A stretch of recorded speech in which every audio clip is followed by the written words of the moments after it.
Hello Sag, Happy New Year. Welcome to your reading for January 2023. This is for Sagittarius, Sun, Moon, Rising and Venus. Please make sure you check all your placements to get a clear picture of what's going on for you at this time. As always, this is a general reading. It may or may not resonate for all of you. Please take the bits that do resonate and leave the rest behind for somebody else. Now, disclaimers, construction happening next door as always. It's going to be loud for the next 2 months and I'm sick of apologizing for it, but I have to because it's loud for me. I don't know how loud it is for you, but there we have it. Secondly, your 2023 overviews have been uploaded. These are very long, detailed and potent readings. So grab yourself a beverage and sit through them. I promise they will help. All right. And since Mars and Mercury are both retrograding, the readings have been a little esoteric to say the least and very reflective. And a lot of them are turning out to be love readings. So we'll see what pops up for you, but I'm pretty sure it's going to be love. Venus and Pluto have been making or will be making a conjunction on the 1st. So we're starting the new year with a very potent aspect in the sky. And it's going to make us reevaluate our love language, where we invest that time and money and love and energy. All right. So let's see what we have. I'm keeping it very, very simple. We're going to start off with some archetypes and then move on. Oh, nice. And then move on to your past, present, future. Cancer had the same card. We have the Shaman and the Poet. Beautiful. I'm going to start with the Poet. I feel, Sag, that you have been either, well, journaling, or you have been, I don't know, almost reading more than you normally do. The Poet likes to leave a mark, okay? The Poet likes to leave some kind of impression behind, all right? This is the energy of, excuse me, being a witness, being a truth teller, being almost like an artist, right? It's the feeling of not being afraid, okay? Of seeking out truth in very, very dark corners of the world and carrying it back for everyone to see. This is almost like writing a journal and then publishing it, you know, like to hell with it. Let everyone see the darkest parts of my psyche. I'm not saying that you need to go out and, you know, spill all your secrets to everybody. But then again, this is very Venus and Pluto. Pluto is the planet of secrets, right? And Venus is the planet of love. So for some of you, it is possible that you may be confessing your feelings for somebody or vice versa. It is possible. But the Poet is, it's almost like putting a soothing balm on despair, okay? It is the energy of finding your voice and using it to almost help somebody. So if you have been holding back and if someone's been holding back from you, I feel like that's going to change. A lot of you may just receive a message, a text message or an email or even a handwritten letter. I hope it's the latter because that tradition has gone out the window and that really upsets me. But anyway, now the Shaman is a very different kind of energy and I wonder why it's here. The Shaman is the energy of being very connected to the occult, of being very connected to something that is very magical and very powerful, most definitely, but again carries a little bit of darkness, right? This is the energy of the sorcerer, of being a healer, of being a mentor, of almost making a bridge between this world and the unseen, all right? I feel like this darkness, this whatever study that is being done, it is making you very whole. It is, again, the Shaman also talks about sharing that darkness. I don't know what this is. There is some kind of shadow work I feel like that you have been doing, Sag. And it's time for you to use all of that wisdom and almost make a guidebook or a handbook so you can help somebody else who may be going through a similar situation. Some of you may be becoming healers, you know, you may be becoming Reiki masters, you may be becoming yoga teachers, you may be just becoming, well, tarot readers, something to do with the occult, something to do with spiritual healing. But let's see. And I also feel like with the Poet, that's a very romantic card. So if you have been going through something particularly difficult when it comes to love, I feel like you have the magic within you to overturn that. Some of you may be manifesting love. You may be manifesting a particular relationship. You may be manifesting just, well, love in your life, right? And I feel like you could be doing a phenomenal job of it, because you're not afraid of the darkness that comes with it. And I've been explaining this to Scorpio. I was explaining it to them about how whenever something carries a whole lot of love and light, it does come with its fair share of darkness, right? Because everything in life isn't unicorns and rainbows and puppies. So this is you embracing something that is beautiful in its darkness. Interesting. Very Venus and Pluto. Now, I was supposed to pull you an overall energy card, but I was guided to place the Four of Pentacles in your past. So I'm just going to pull these three and then get you an overall energy before I clarify. So we have the Four of Pentacles, we have the Page of Cups, and we have the Seven of Swords. Yeah, you see what I mean? This is like something not working out. This is holding back. Again, whether this was you or this is somebody you're dealing with, there's a sense of holding back. I need to get the door, but let me get your overall energy first.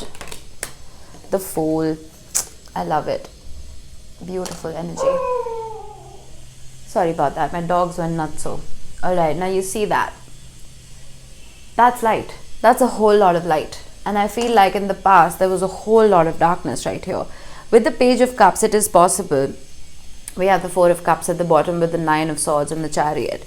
It's possible that whatever it is that was coming in towards you was not matching your frequency, and you felt the need to hold back and to even escape from this. The Page of Cups is a beautiful energy, don't get me wrong, there you go, but it's very diluted. It's not deep enough.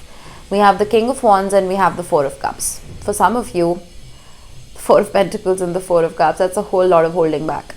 For some of you, this could be a fire sign, and fire signs have been making their rounds, let me tell you. They are showing up everywhere. So this is your energy. This is Aries, Leo, Sagittarius. So whether this was another fire sign, I'm almost feeling like their energy did not sit well with you. It doesn't have to be a fire sign. It's just someone who carried this energy, someone who's very vivacious and just very energetic, right? But it wasn't for you. We have the Moon with the Page of Cups. A lot of secrets, something that was hidden. It's almost like there was something wrong there and you couldn't point your finger at it, you know. And I almost feel like triggers and traumas and wounds and fears resurfaced, okay? And we all carry those traumas. I almost feel like whoever this person was that you were dealing with, they triggered those fears in you. And we have the Eight of Swords with the Seven of Swords. Yeah, there was a whole lot of overthinking, a whole lot of anxiety. This is that darkness that I've been talking about, right? The darkness that comes with the light. Five of Pentacles, my goodness, with the Ace of Pentacles and the World. That's what I'm getting here. I always talk about how the first abandonment wound that we ever incur is the minute we are born, right? When that umbilical cord is cut. And that is us being homeless, technically. Right, we've been in the womb for 9 months and suddenly that our home is gone.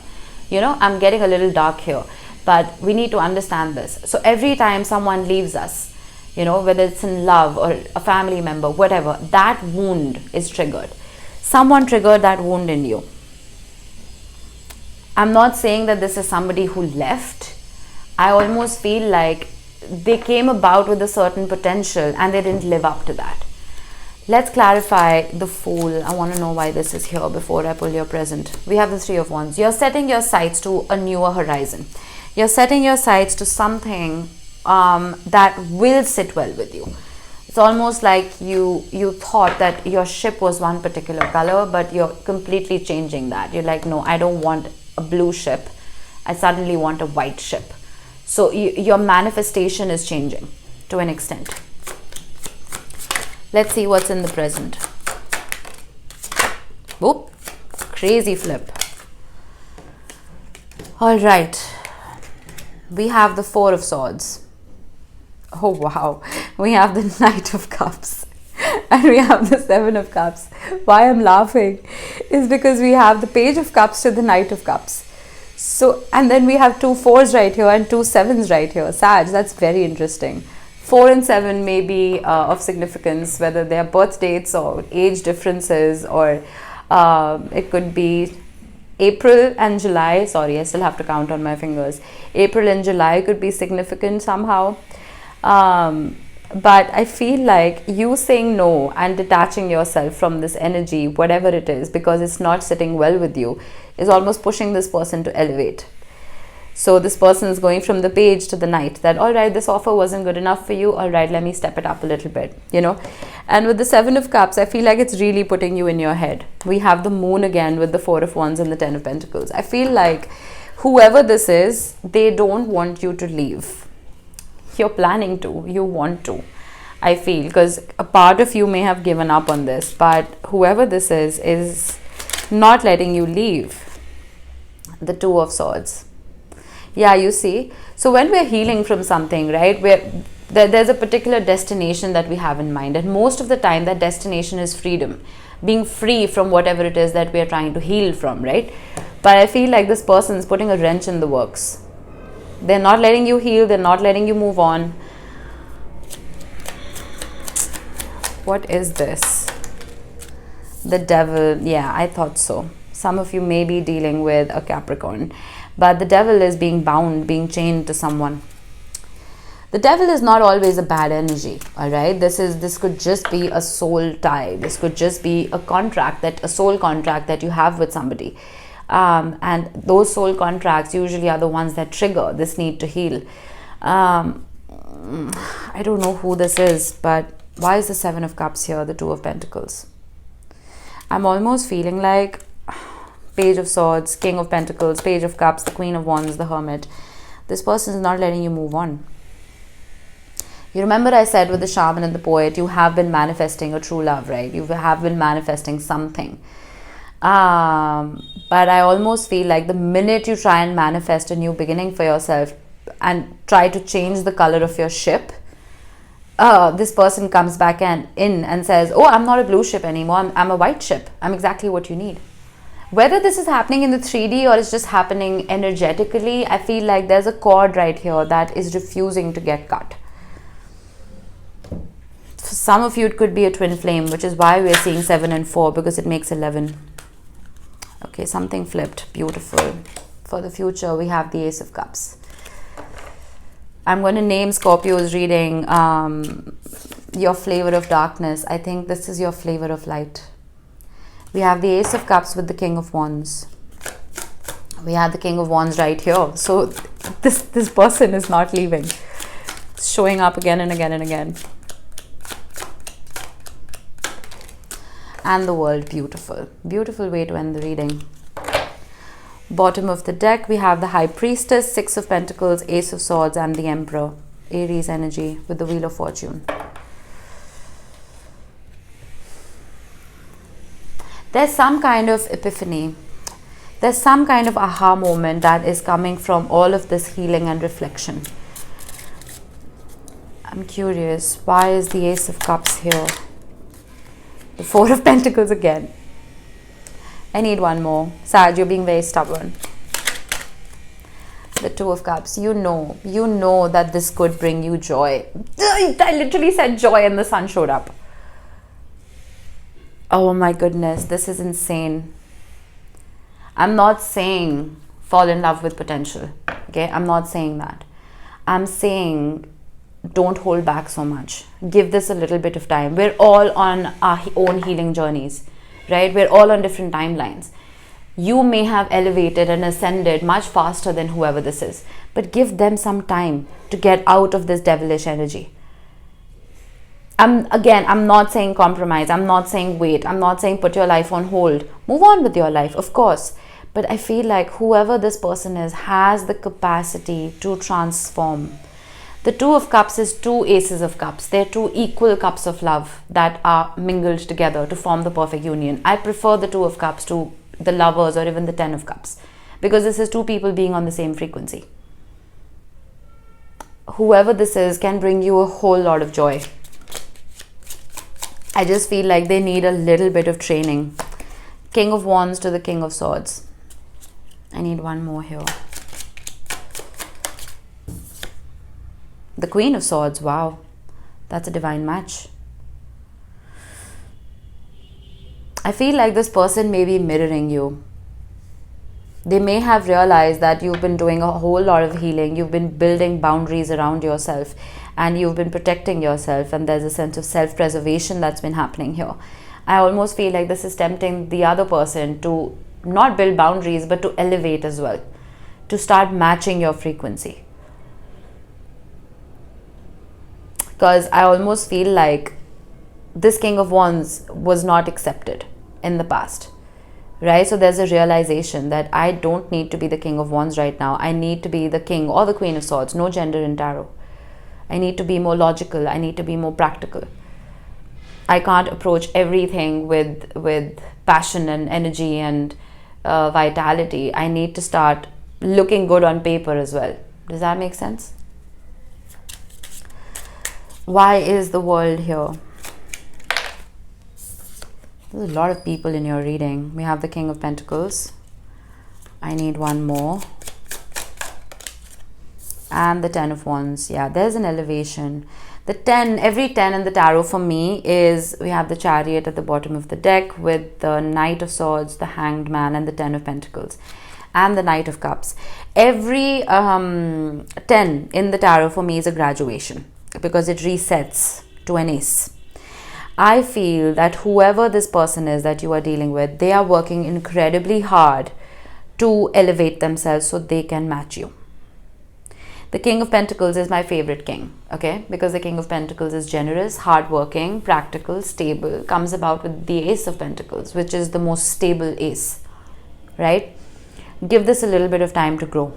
With the High Priestess and the 6 of Pentacles and the Ace of Swords, I feel like prioritize your truth.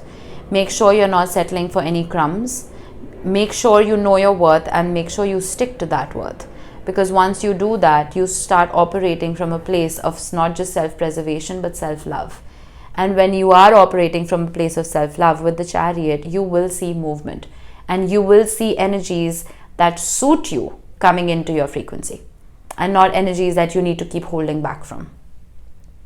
You know what I mean? You want a white ship. Make sure white is your favorite color. You know what I mean? I hope you understand the metaphor. There is a fresh start with the Fool. You're ending with the World, and your overall energy is the Fool. The World is the last card of the major arcana. The Fool is the first. So there is a fresh start. There is a new beginning. Just make sure you're manifesting correctly. Okay? If you want a white ship, make sure you're asking for a white ship. Alright? That was it. A little weird, but there we have it. That was it for you, Sag. I hope this helped. I will see you in the next one. Bye-bye.